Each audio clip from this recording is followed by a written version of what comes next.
first step towards achieving your dreams is having the right coach. Get the best education with CAD/COM Lab and make your AutoCAD do the 3Ds Max. Dreams come true. Download the app now.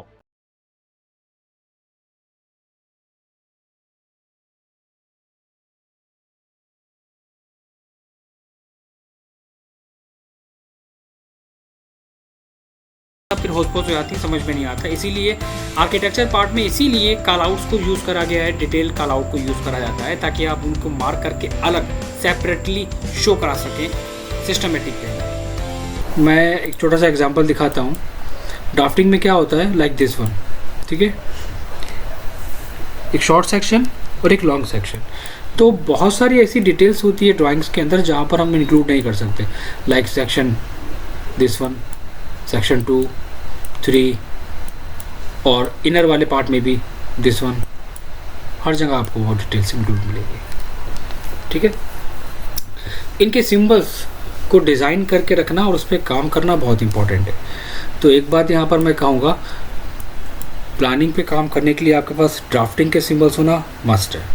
अगर आपके पास drafting के symbols नहीं है so it's very difficult, बहुत मुश्किल है आपके लिए काम करना उसमें, ठीक है।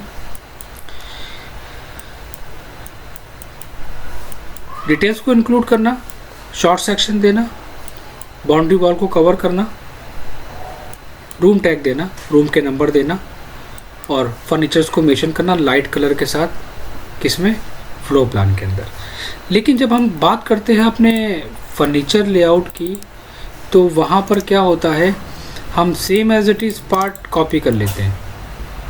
हम आते हैं दूसरे पॉइंट पे। लास्ट टाइम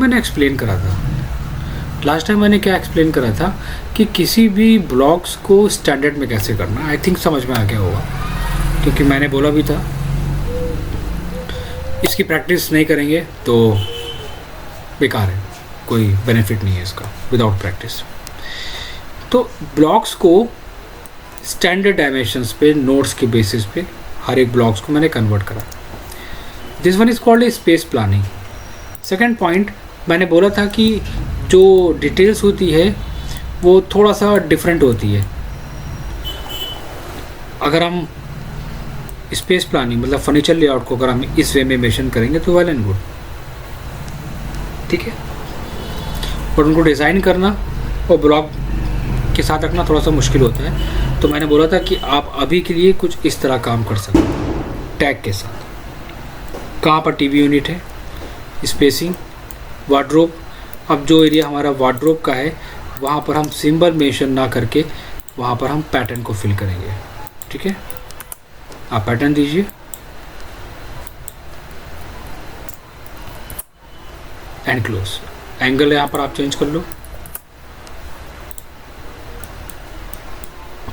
कोशिश करी जाती है प्लानिंग के अंदर कि ज़्यादा डेकोरेटिव मॉडल्स ना देख के डिटेल्स पे काम करना।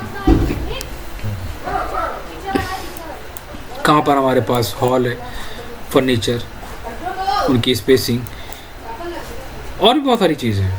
मतलब आपको हर एक चीज़ देखना पड़ेगी, एज्यूम करना पड़ेगा कहाँ पर क्या एरिया हम यूटिलाइज कर सकते हैं, हम एक्स्ट्रा क्या दे सकते हैं।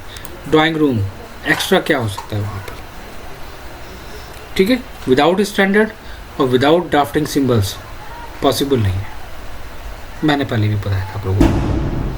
तो फर्नीचर लेआउट के अंदर आपको करना क्या है, आपको हर एक फर्नीचर का ब्लॉक्स मेंशन करना है, ठीक है।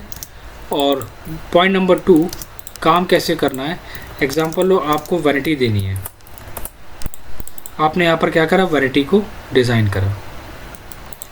अब ज़रूरी नहीं कि मैं वैनिटी को बहुत डेकोरेटिव मॉडल्स के साथ इंक्लूड करूँगा, नहीं, आप वैनिटी दे सकते हो और बाकी के ब्लॉक्स आप यूज़ कर लो।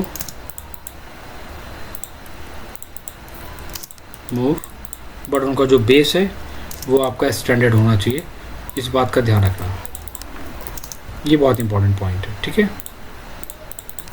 स्केल, ग्रुप बनाते हुए चलो हर एक पार्ट का ब्लॉक